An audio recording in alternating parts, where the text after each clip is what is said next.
lunch? All right. A lot of good places to eat around here. Well, we're running a little bit late, so we need to get started. If we can filter on in here.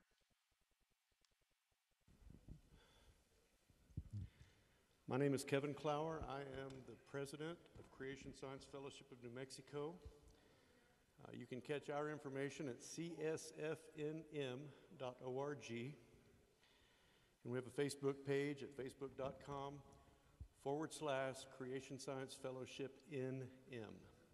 These videos are being recorded, and they will be on our Facebook page. Our co-sponsor tonight, or today, this weekend, is Noah Webster College. Here's John Kinzer right here. I was going to get him a chance to say a few words.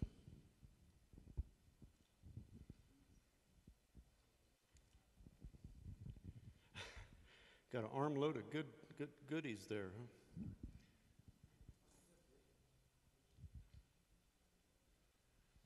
Well, thank you, Kevin. I'm John Kinzer, and I'm on the board at Noah Webster College. We're a Christian college here in Albuquerque, and we're just pleased to partner with Creation Science Fellowship in sponsoring this with our famous speaker, and we're very excited to be part of this. Just a quick word that you can go to our website. We have classes on a regular basis in creation science, in creation geology, other classes offered from that viewpoint, and we're excited to serve the Albuquerque area. We're starting to produce even some videos, so people can do some distance learning using some of our classes. Again, we're a 4-year Christian college, and we offer a degree in liberal arts and with a strong emphasis in the scriptures. So thank you, Kevin, for the opportunity to say hello. Oh, I could mention, coming up, before I give this over to Kevin, on November 17, which is a Friday, we're offering a seminar in biblical worldview. And we have some golden flyers back there with the titles. Bill Redmond, the former congressman from New Mexico, Christian pastor, is going to be our speaker at the seminar. And you might be interested in looking into that. That would be a good opportunity. Building a biblical worldview. Thank you. Thank you, John. Yeah, I told John he was wearing my favorite color today. He's wearing plaid, so.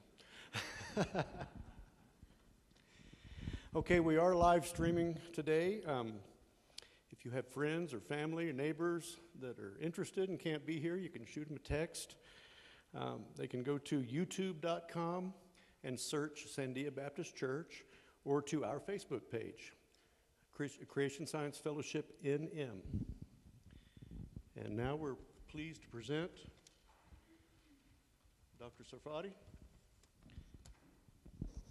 And let's see, Bioethics, Issues of Life, Death, and Morality. That's it. Well, thank you again for coming out after lunch. It's good to have that break. I need a break from standing up because it's a lot of it.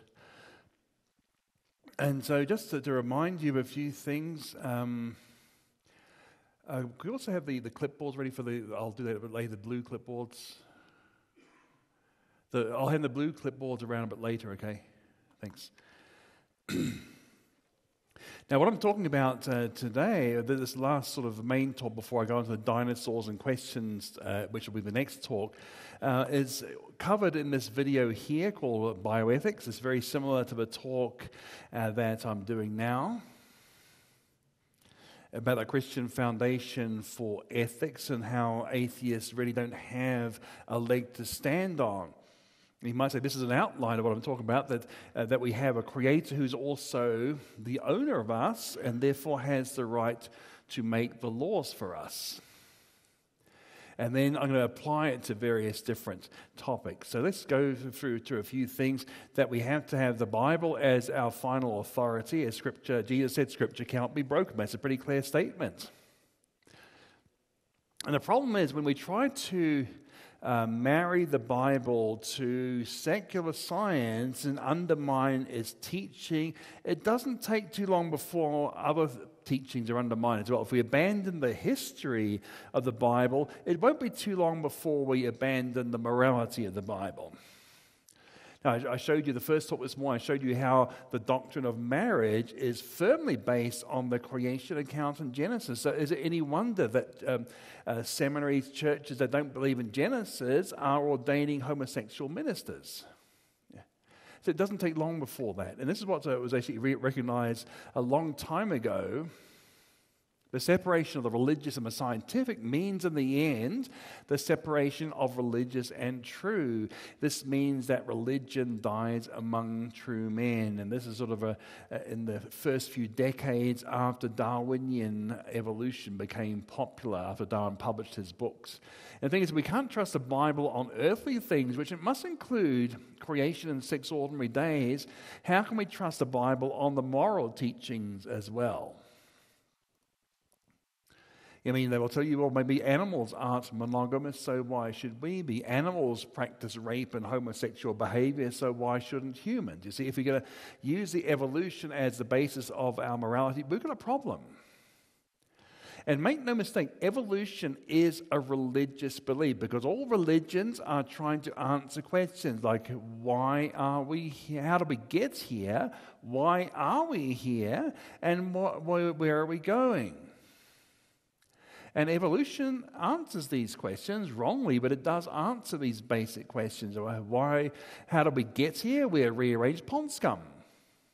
Why are we here? No reason at all. And where are we going? Fertilizer. And then the heat death of the universe. And interesting that an anti-creation philosopher, Michael Root, who's an atheist, he said, evolution is promoted by its practitioners as more than mere science. It's promulgated as an ideology, a secular religion, a full-fledged alternative to Christianity, meaning and morality. It's a religion. And this is true of evolution in the beginning, and it's true of evolution still today. So you see what I mean when I say that the ACLU did not get religion out of the school. It got the Judeo-Christian religion out of the schools and replaced it with this counterfeit religion of evolutionary humanism. Now, if we are just rearranged pond scum, what implication does it have for right and wrong? Well, let's look at this dialogue from a while back now. Two evolutionists. Jean Lanier is a computer scientist, and he says there are a lot of people uncomfortable with accepting evolution because it leads to what they perceive as a moral vacuum in which their best impulses have no basis in nature. And Richard Dawkins, the world's leading atheistic evolutionist, he says that's just tough. We have to face up to the truth. So we have one of the world's leading evolutionists admitting if evolution were true, there's no basis for right and wrong. And here's an example of how it works out in practice. A serial killer, Jeffrey Dahmer. If a person doesn't think there's a God to be accountable to, then what's the point of trying to modify your behavior? That's how I thought anyway. I believe the theory of evolution as truth. We came from the slime. When we died, that was it. There is nothing. So I'm not knocking down a straw man. I'm actually showing you what evolutionary leaders themselves think. And I showed you this yesterday, this quote from another atheistic evolutionist. Let me summarize my views on what modern evolutionary biology tells us loud and clear. And I must say that these are basically Darwin's views. There are no gods, no purposive forces of any kind. No life after death. When I die, I am absolutely certain that I'm going to be completely dead. That's just all that's going to be the end of me. There is no ultimate foundation for ethics, no ultimate meaning in life, and no free will for humans either. So this leading evolutionary theorists, they say if evolution is true, there is no ultimate basis for right and wrong. It's whatever allowed the species to survive.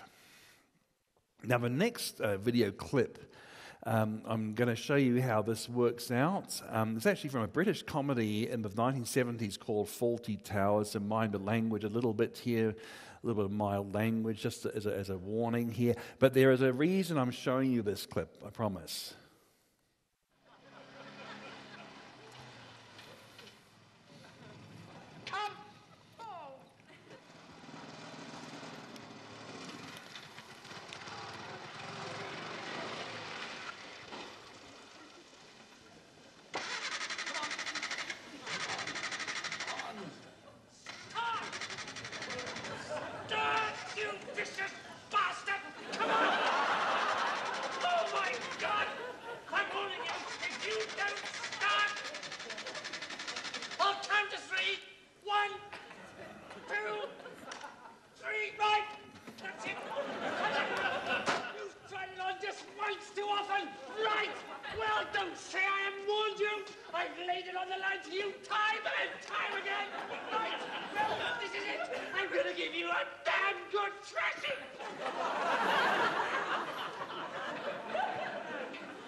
Okay, it's classic British comedy, okay, but I've showed you this for a reason, you see, because Richard Dawkins commented on this.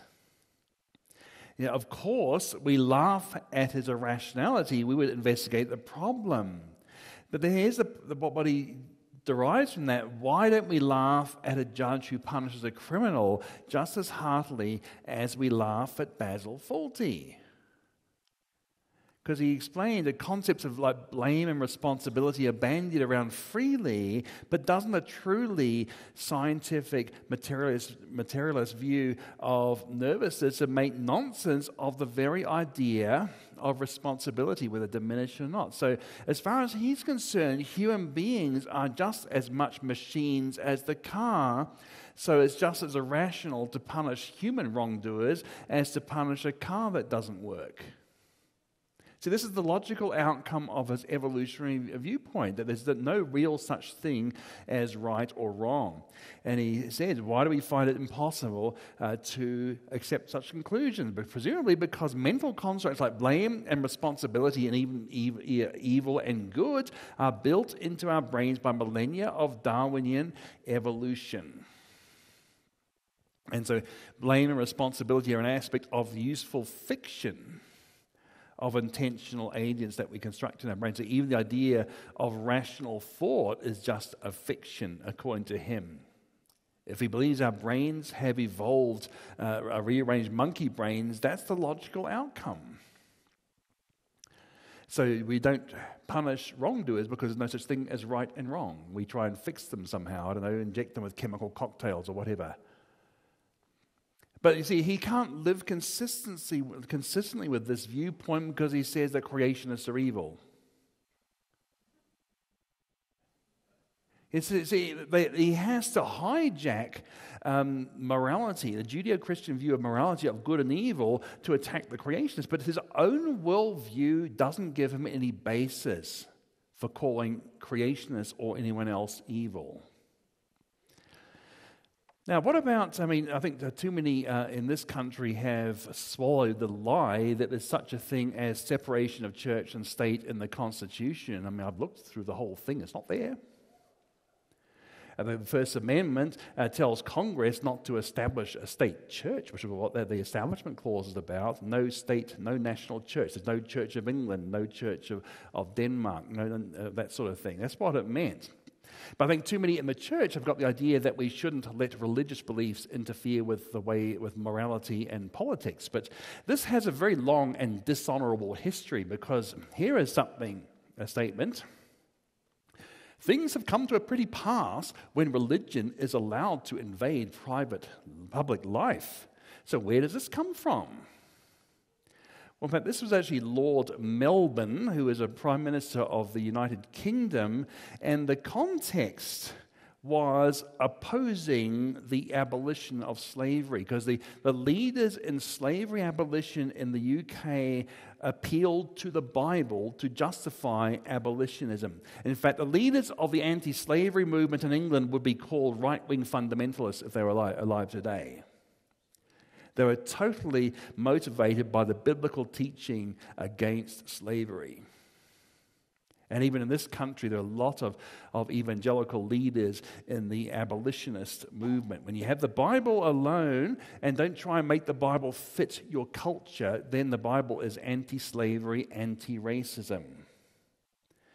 And it's interesting that one of the faults of the antebellum South was trying to read racist ideas into the Scripture instead of actually reading what the Scripture says, and the Scripture is extremely anti-racist and anti-slavery. And I'll show you where this starts. It goes right back to the dominion mandate, right back in Genesis 1, that God created man in his own image. Male and female he created, he them, and God blessed them and said unto them, be fruitful, multiply, and also I must have King James by mistake. I shouldn't use that, because the King James is misleading here. It says replenish the earth, but in fact it means fill the earth. The word male means fill up. Now the King James people were not at fault here, because the word replenish in those days, 400 years ago, means to fill completely. Now it has the meaning of fill again. But when the King James people were translated were using it, it meant to fill completely the earth. So you cannot get the gap theory out of this passage, okay? That's based on a misunderstanding of how words have changed in the history of English since early modern English, the language of the King James and Shakespeare, to modern English, what we have today. So it definitely means to fill up the earth, okay? And have dominion, which in Hebrew is radah. So what did man have dominion over? Only the rest of creation. There's nothing in here that says man has dominion over other men. And after the fall, God cursed Adam and said that you're to eat your bread with the sweat of your brow, not the sweat of slaves' brows. Okay, so right from the start, humans are not to be owning other humans.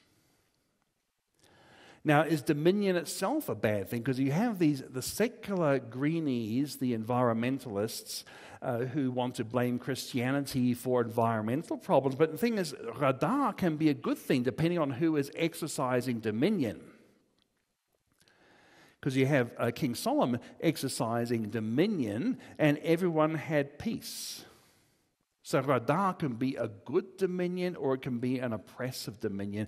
And since the dominion man had was under God, it's meant to be a good dominion, a responsible stewardship, not raping the nature, but also not worshiping nature. It's only the biblical worldview that gives us a sensible view of nature, the right balance. And when you look at where the environment is worse, it's in the atheistic communist regimes. That's where you have incredible pollution and despoliation of the environment. Not so much in the countries that have had centuries of the Judeo-Christian worldview. Now, this also has implications for things like animal rights. See, humans are not animals. That's a very clear distinction there. Humans are uniquely made in the image of God. Evolution says we're just evolved animals. That means a very big difference in how we're supposed to treat humans and how we're supposed to treat animals. So let's look at a few things here. See, animal welfare is fine. You see, it opposes cruelty to animals, and that's fair. In fact, Wilberforce, who is a famous slavery abolitionist, was also a founder of the SPCA, the Society for Prevention of Cruelty to Animals. Now, that's one thing. Animal welfare is reasonable. What is not reasonable is animal rights. There's a difference between animal welfare versus animal rights. Animal rights wants to give humans and animals the same rights. The Bible is very much against it. The Bible says that the animals were not made in God's image. And here's someone from PETA, which is the extreme animal rights group, People for the Ethical Treatment of Animals. And it just shows that you see, if you try to make humans and animals equal, I mean, they want to tell you that it means elevating animals, but what it really means is degrading humans. down to the same level as animals. So basically she's saying human supremacy, which is unacceptable as racism and sexism, okay, prove it. It's just an assertion. According to her evolutionary viewpoint, whereas you can't have right and wrong anyway, so therefore under evolution you cannot condemn racism or sexism or human supremacy. So her own worldview doesn't give any basis for attacking so-called human supremacy. But a rat is a pig, is a dog, is a boy. Basically everything has the same equal worth or equal unworth, as the case may be. If humans have the same value as rats, you're going to start treating them like rats. And we see there's some places like India where cows are sacred, but humans suffer. And so therefore people are often thinking they're helping animal welfare, but it's actually the radical animal rights that they're helping. And this is what I've been saying here, that some humans will be treated worse than animals. And you find leading evolutionists even saying that. Like Peter Singer, who's a rabid atheistic evolutionist, and he's a big animal rights activist. But what does he support? When it comes to human rights, not so much. Infanticide, euthanasia, and bestiality are things he supports. So he believes in killing babies outside the womb. It's bad enough that's inside the womb, but he wants to have it outside the womb as well. But he points out quite reasonably that the act of birth doesn't change what the baby is. It's just as human before birth as after birth. And as a pro-lifer, I'd say, well, that shows that you shouldn't kill them before birth either.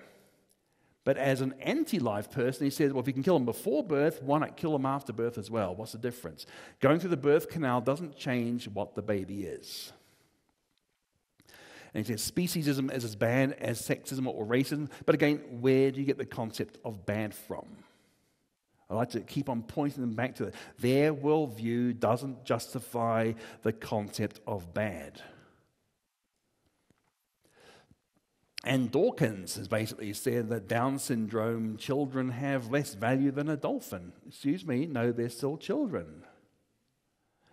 And it's a really shocking thing. In very secular France, they actually banned videos showing happy Down syndrome children because it might upset women who have aborted Down syndrome babies. So we can't possibly show that the babies are actually having a decent, happy life. But it shows the devaluation of humanity is already quite advanced. Now, this actually goes even back to people like this man here. You're familiar with this guy, I take it. And notice the subtitle of his book is Preservation of Favored Races in the Struggle for Life. You see, Darwinism provided a great boost to racist ideas. And his cousin was a father of eugenics, which is a euphemism saying the science of the well-born. So you can have a positive form of eugenics, which I'm afraid was supported by way too many people, of trying to select the best people for breeding. And you have the negative eugenics, which is to try and stop the undesirables from breeding. And unfortunately, eugenics was actually very highly supported a century ago. And just about all the elite institutions supported eugenics. And in fact, just to show, the Darwin really was a social Darwinist. Because his cousin supported eugenics. In fact, when you go a bit further, in the years leading up to First World War, the eugenics movement looked like a Darwin family business. You have Darwin's son Leonard replaced his cousin Galton as chairman. So one of Darwin's son was a leader in the British eugenics movement. And then 3 more of Charles Darwin's sons were leaders in the eugenics movement. So where did they get this from? Obviously, they got it from their dad. So their dad really did support eugenics ideas when you think of so many of his family members who became leading eugenicists. I mean, there are people who want to try and protect Darwin from the charge of being a social Darwinist, but in fact, social Darwinism was Darwinism. It's actually being logically consistent with Darwinian teaching. And then you get into things like in the World War I, you had some pretty bad eugenics ideas before the First World War, because eugenics became very popular in Germany with the Darwinian scientists. So even before World War I, there was a genocide in what's now Namibia. The Herero people was basically committed genocide against them. There's a sort of a Holocaust before World War I, which is usually forgotten, but it was committed for the same reasons as the more infamous Holocaust. So here's one which talked about that. Darwin's Origin of Species, with its brutally materialistic account of nature as Greek survivalism, was made to serve as justification for the extermination of Namibian tribes and later for Hitler's biological anti-Semitism. Now, I bet nowadays you're going to see things in the secular left-wing atheistic media blaming Martin Luther for Hitler. Well, no. Hitler's anti-Semitism was very different from Martin Luther's sort of anomalous anti-Semitism. Luther's goal was conversion. Hitler's goal was extermination. Big difference. And so Hitler's form of anti-Semitism was based on evolutionary, secular, anti-Semitic ideas. And we can show this because Lutheran churches around the world rejected Nazism. The Lutheran churches in this country and in my country, Australia, they all rejected Nazism. They supported the Allied side in World War II. So clearly they didn't regard anti-Semitism as part of Lutheran doctrine. So Hitler's anti-Semitism came from the evolutionary ones. So in fact, even in the Second Reich, there was very bad Darwinian anti-Semitism and eugenics ideas. See, the third Reich was Hitler's. The Second Reich was the Kaisers and Bismarck. And the First Reich was the Holy Roman Empire, which lasted from Charlemagne for almost 1,000 years. And as people have said, the Holy Roman Empire was neither holy nor Roman nor an empire. But that's where Hitler got his idea of a 1,000-year Reich. He wanted to repeat the Holy Roman Empire. Now, when you go after the World War II, you have this one here, the 1920, and the book by a lawyer and psychiatrist, Carl Binding and Alfred Hocher. And they wrote a book called Allowing the Annihilation of Life Unworthy of Life. You see, there's a whole idea of something, human life that's not really worthy to live. And this is very much supported by the secular academia in Germany. And then it was taken up by a disgruntled corporal, wounded corporal from World War I.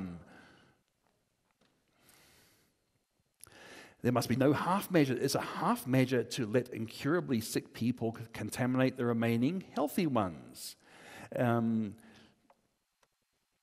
And again, it'll spare millions of unfortunate, undeserved suffering and will lead to a rising improvement of health as a whole. You see, their idea was not compassion for the suffering, it was elimination of the sufferers.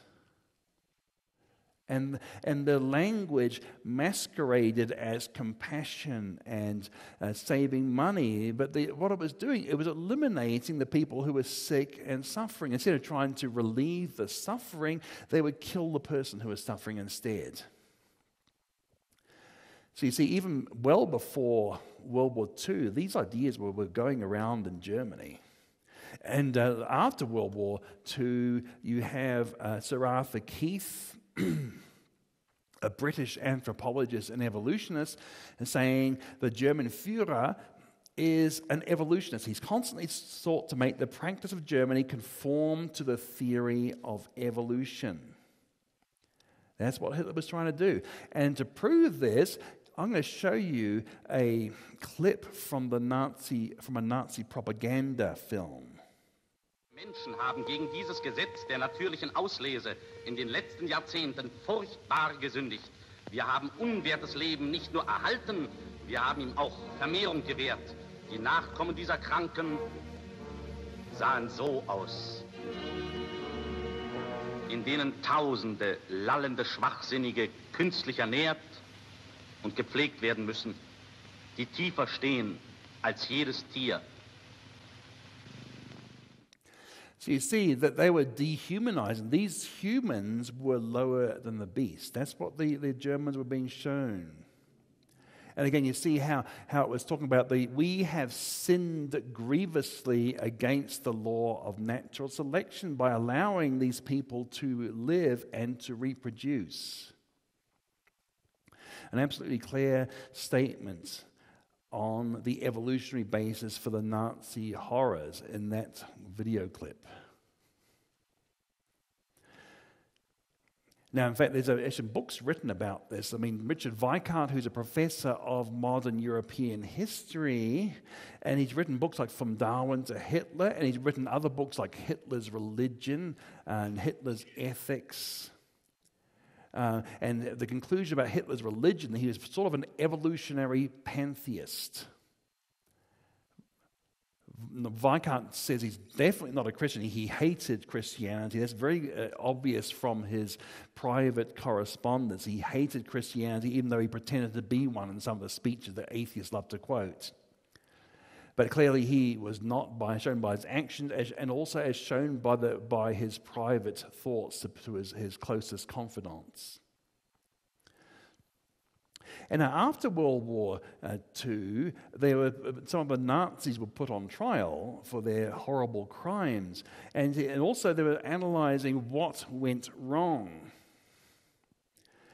And one problem is what Dr. Leo Alexander had shown after World War II, this infinitely small wedged-in lever. And he goes back to the book by Binding and Hocher, that there's such a thing as life not worthy to be lived. And see, once you have this idea that some humans are not worthy of life, it's not too hard to expand those who are considered unworthy. So you've got the severely handicapped, then you have the less handicapped, or the people who are too old, or Down syndrome. And then, as he points out, that the infinitely small wedged-in lever was the attitude towards the non-rehabilitable sick. So once you got the lever in, denying the right to life, it expands and it becomes horrific. So you have the Jews, the Slavs, homosexuals were all exterminated in Nazi Germany, which is a bit of a sad irony because, in fact, Hitler would not have got to power without homosexuals like Ernst Röhm, the leader of the SA, the brown shirts, the stormtroopers. But after Hitler got into power, he assassinated Röhm. But it's interesting, you go to Schirer's huge book on the Third Reich, he says that Röhm, like many of the early Nazis, was a homosexual. But then, eventually, the Nazi regime exterminated homosexuals. So evolution is no friend to anyone. You could easily be hurt by the whole thing that you're trying to promote. And it's a sad commentary that people basically hoist with their own petard. It's a very sad aspect of human life, that. Now, it's a great movie called Judgment at Nuremberg, which is based on the trial of the Nazi judges. And you got Burt Lancaster playing one of the Nazi judges, and he says to the chief Allied judge, played by Spencer Tracy, those people, those millions of people, I never knew it would come to that. You must believe it.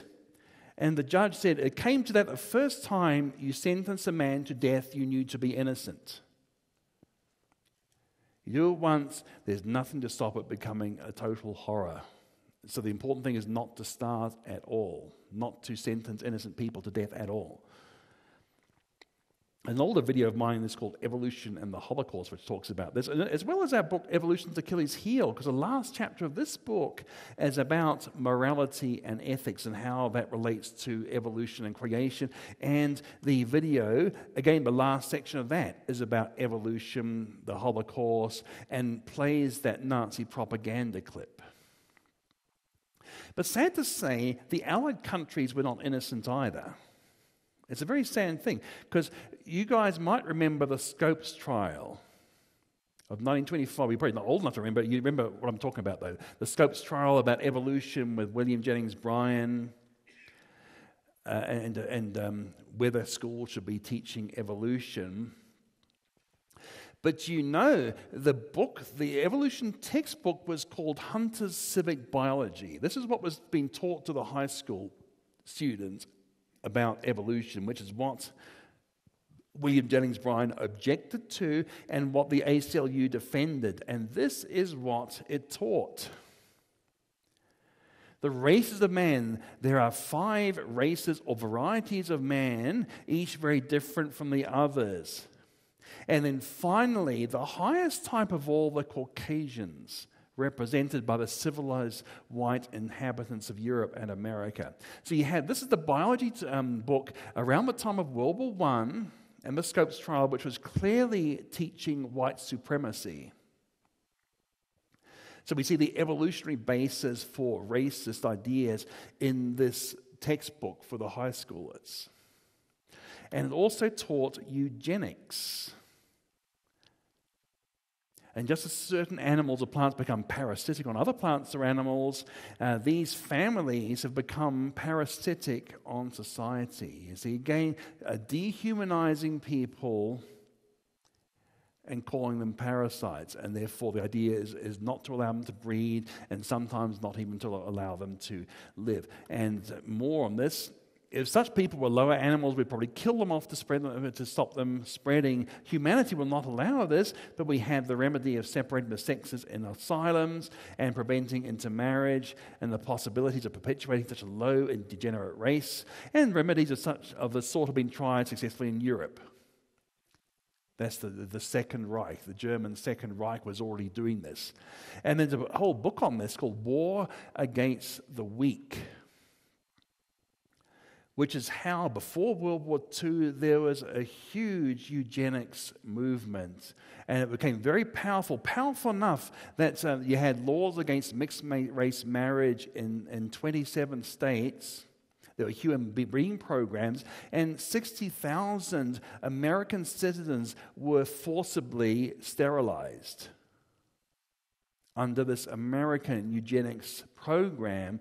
And there was a lot of interaction between the American eugenicists and the Nazi ones, and some of the Nazi ones thought the Americans were too harsh in their procedures. Of course, we don't hear about this very much because we don't want to spoil that evolution is such a rotten view and has such rotten consequence. We can't actually tell people about this horrible part of Allied history of forced sterilizations.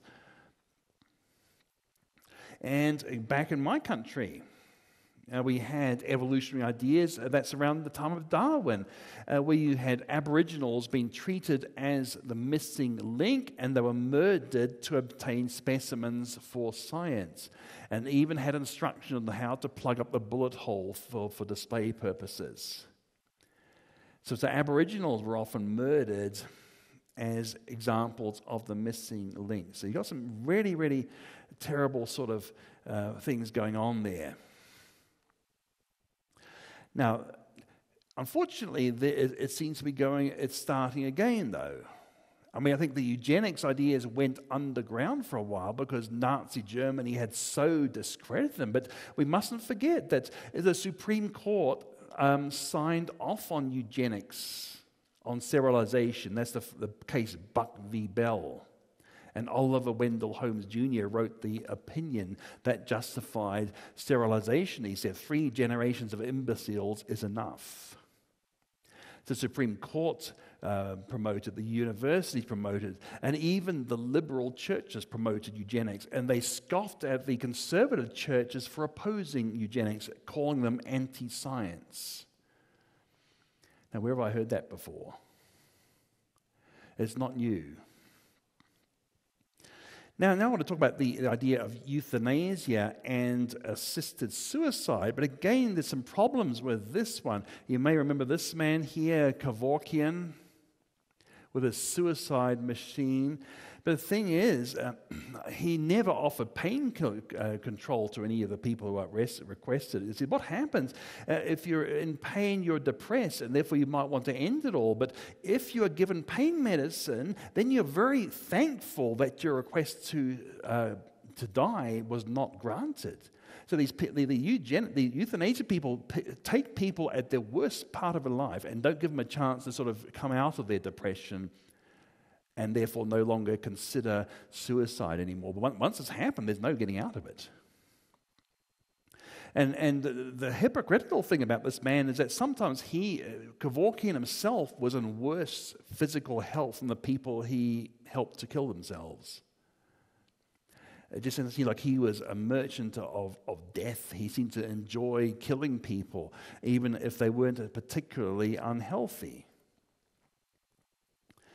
And you've got problems there because once you allow voluntary euthanasia, picking on people at the worst point of their life, of their depression cycle, before they have a chance to come out, don't give them pain relief, soon that becomes involuntary euthanasia where people are killed because they're a burden to the health system. Now, I'm not talking about the idea of turning off life support or something. That's a bit of a different thing, though, because that's a heroic means of prolonging death, you might say. But I'm talking about things like actively injecting them with poison or withholding food or water. And the dividing line here is that any of us would die if we were starved or denied water.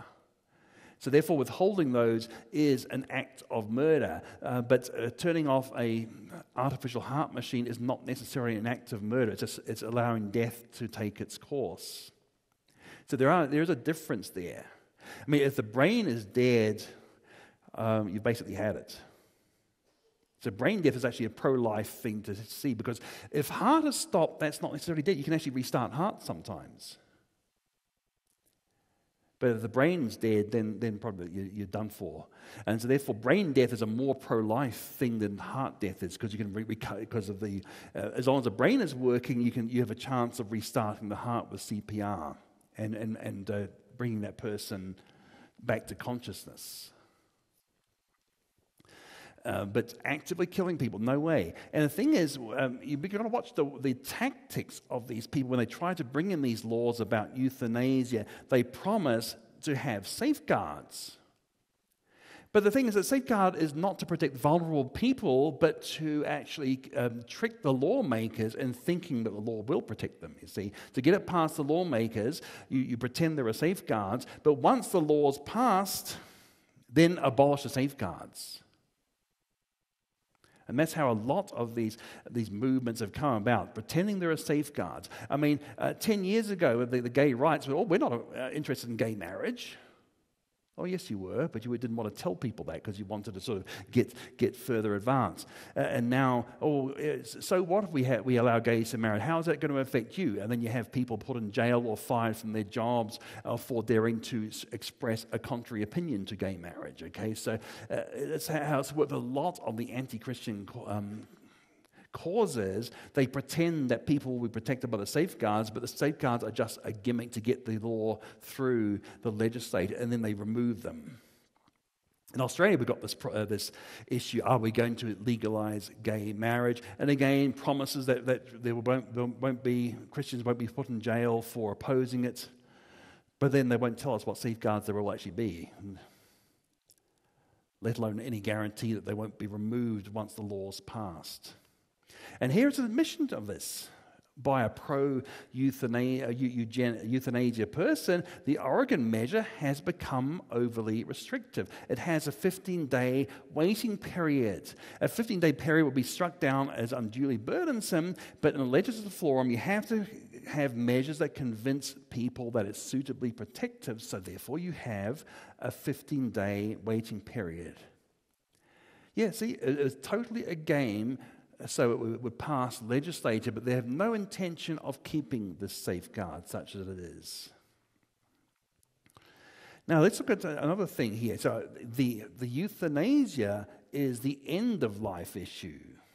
But what about the other side, the beginning of life, which is at conception? Now, a lot of people have been taught in evolutionary textbooks that humans, the development of the human embryo and fetus follows the evolutionary path. And the fancy name is ontogeny recapitulates phylogeny. The embryonic development recapitulates the evolutionary history. And Darwin's mate in Germany, Ernst Haeckel, was responsible for promoting this in a big way, and he used these diagrams here. So you see in the abortion clinics, they will tell a girl, oh, your baby's only going through the fifth stage. But this is a complete lie, because in fact these drawings are fraudulent. What Haeckel did was use the same woodcut different times, because in reality the embryos are very different right from the start. And of course, genetically, they're extremely different. So even though the top diagram is in many textbooks, it is a complete and utter fraud. And yet the fraud is still in the textbooks. So where does life begin? Let's have a look at some things about where life begins. So scientifically, there's no dispute. Scientifically, it begins when the male father's half of the DNA and the mother's half, in the fertilized egg, you've got a totally new human being, right from fertilization. That's the beginning of life according to science. But what about according to the Bible? Well, the Bible makes it very clear that life in the womb is fully human. Like you go back to Genesis, where I like to go back to. Rebekah, his wife, conceived, but the children struggled together within her. And banim is the Hebrew word for sons. So what's inside her is not clumps of tissue fighting. They're actually sons of hers fighting. The same word used for sons outside the womb. So it's very clear that they're actually babies inside. And then you look at the New Testament, and you go to the nativity account of Luke. And Elizabeth heard the greeting of Mary, and the babe leapt in her womb. That's John the Baptist, the babe inside her womb. Brephos is a normal word for a baby that's been born, and it's also used for the baby inside the womb. And she said to Mary, "Blessed are you among women, and blessed is the fruit of your womb. So why is this granted to me that the mother of my Lord should come to me?" See, Mary, even though Jesus had just been conceived in her womb, was still called the mother of my Lord. It wasn't a clump of tissue that later became Jesus. It was Jesus from conception. And of course, we know from my talk last night that, in fact, Jesus has existed for eternity. The incarnation is when his human nature began at the virginal conception, but of course, he is divine, so has existed forever. Okay, so the point is, the babe leapt in my womb for joy. So even the babe was capable of feelings. And in fact, brain waves of unborn babies have been analyzed, and it shows that they actually have the same brain waves as people outside the womb have when planning their future. So it seems unborn babies are thinking about the future. They've got the brain waves for that. I wrote about that on the website a few years ago. So that's biblical evidence for the unborn. They're quite clearly called humans. And then you've got other things here. See, humans are a composite being. We have a material part and an immaterial part. And because it's a unity, it means the immaterial part must start existing as soon as the material part does at conception. So right from conception, humans are body and soul. And that unity is broken upon death. And that's why the final state for humans is a resurrection body. We will be reunited to some glorified resurrection bodies. That's the final state. That's the natural state of humans. So that points out that there can't have been a time where biological life existed, but the spirit or soul did not. And we see Psalms 51, I was brought forth in iniquity, and in sin my mother conceived me, not conceived a clump of cells that later became me.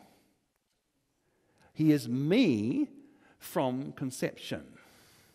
And Jeremiah, the word of the Lord came to me. Before I formed you in the womb, I knew you. Before you were born, I sanctified you. The unborn Jeremiah, God had already set him out to be a prophet. Now, what about the excuses people have for killing babies? Let's look at some of them. For instance, what about, should a woman kill her children because they remind her of their abusive father, but In reality, a good mother will do everything she can to protect her children, even from their father if he's abusive. The mother will protect her children. And think about the first act of wisdom by King Solomon. Two women came, they claimed that a baby, one of them lost their baby, and so both claimed ownership of the baby. So what does Solomon do? Chop it in two, he said. Let's chop it in two. And the woman whose mother it wasn't said, go ahead. But the real mother said, no, give the baby to the other woman. Don't kill my child. So the real mother will protect her child. Give it to someone else, but don't kill my baby.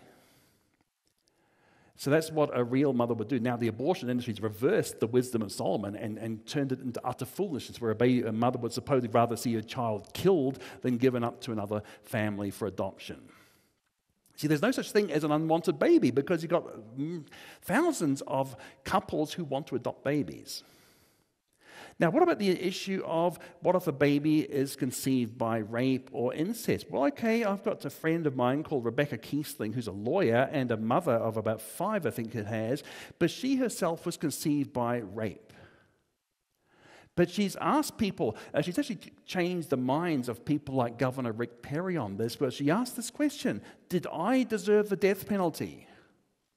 Does she deserve the death penalty for what her father did? The Bible's very clear that the criminal deserves the punishment, not the children of that criminal. You've got this Ezekiel passage: the soul that sins, it shall die. The son shall not bear the iniquity of the father, nor the father bear the iniquity of the son. So you don't punish the child for the sins of the father.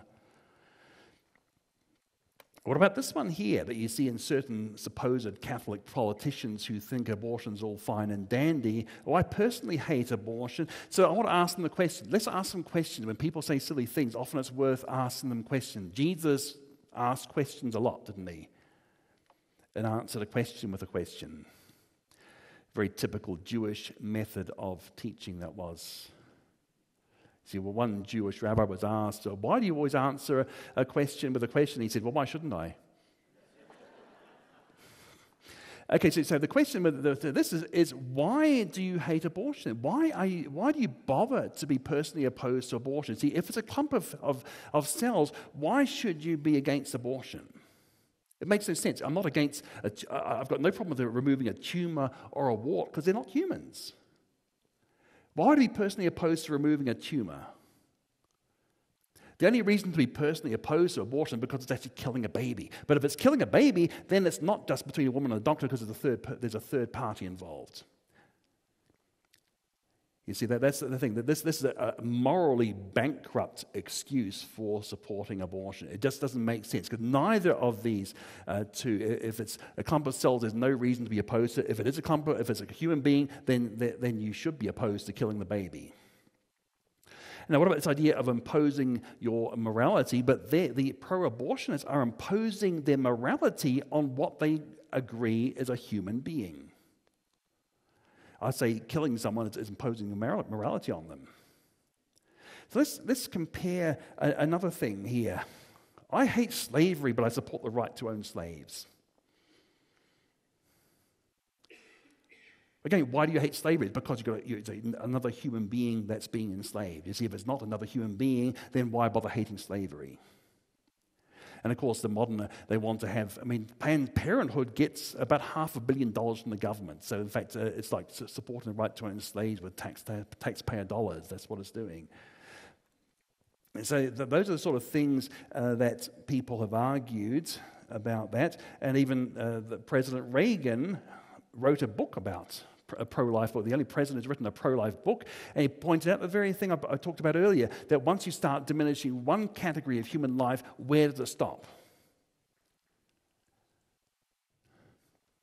And another thing is that people say, well, we don't know when life begins. Like President Obama said that the beginning of life was above his pay grade. But if you don't know, then give it the benefit of the doubt. Like if you don't know whether a body's alive or dead, don't bury it. You make sure it's dead, don't you? If you don't know, you leave it alone. If you don't know whether a building has people in it, don't blow it up. Now, if you don't know whether what I'm shooting at is a deer or another person, you don't pull the trigger. And I've actually sat next to, on the aeroplane once, a fetal surgeon. He operates on the unborn patient. He told me the heart was the size of a pecan. So the unborn baby is a patient. And the real question is, what is the value of human life? See, again, once you start it, see, here is one evolutionist. I don't think infanticide is always unjustifiable. There's no moral change that occurs during the journey down the birth canal. He's right about that, but he draws the wrong conclusion from it. And here's another one. This is PZ, I suppose you say in this country, don't you? A rabid atheist, evolutionist. No, birth is also arbitrary. And even newborns aren't fully human. I've had a few and they weren't. Well, my grandchildren seem to be pretty human right from the moment I saw them, and before that, because I saw their ultrasound. So that's giving you a few things about why understanding the Bible, as well as understanding the creation account, because it's really the issue is God creating humans in his image. There's something special about humanity because God made us in his image. And evolution undermines that and undermines the whole idea of right versus wrong. Now, let's just talk about some resources we have here. Like yesterday I talked about this one here, one of our most important ones because it's ongoing supply of good creation information. Comes out quarterly. So every 3 months you'll get a magazine which gives you some great creation information, and it goes to over 100 countries around the world. It's been going for 40 years. In fact, next year we plan to have a 40th anniversary special. But here's a case of what a great witnessing tool this magazine has proven. We've got hundreds, literally hundreds of these people, of these sort of testimonies on file about how Creation Magazine opened their eyes to the truth of creation and how families have used it to teach their kids about creation. In fact, one of my colleagues, Dr. Robert Carter, said that Creation Magazine was a lifeline for him when he was going through secular university. And let's face it, people are getting all sorts of things thrown at you. Even kids going through the Christian schooling, they're still going to be exposed to the media, television, Hollywood. So I'm going to have another shot at passing this clipboard around and just pay attention here what it is, because you've got a place to put your name and your address here so we can send it. But also we have the matching coupon. So please don't go away with this coupon. Take it to the book table, and if you subscribe today, you get some gifts. And I promise these are English gifts, not German gifts. Like especially the 3-year sub, you get a free back issue as well as 2 free DVDs. That's a real bargain for you. So that's what I really recommend. Now, as for some of you guys who may have kids or you may have grandkids, and I recommend if you like, for elementary age kids, you might like this pack of 5 full-color kids books. I mean, my wife and I often go to Goodwill to shop for books and things for our granddaughters, but we find often this is actually better value than you get in Goodwill.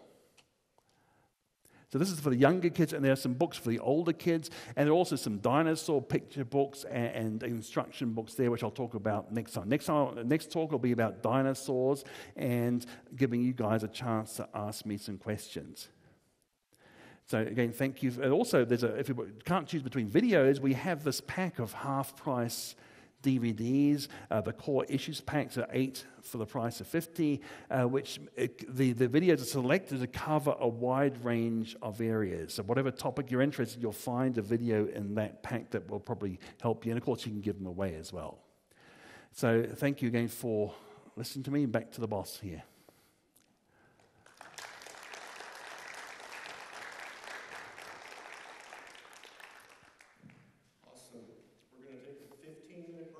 Mm-hmm. 2 pods of coffee left back here in the fellowship hall if you're interested. And remember the little yellow slips for the drawing we're going to do? That's going to be by email, so you can fill those out, and we'll be giving some material away at our monthly meetings at Creation Science Fellowship. So we'll see you back in 15 minutes.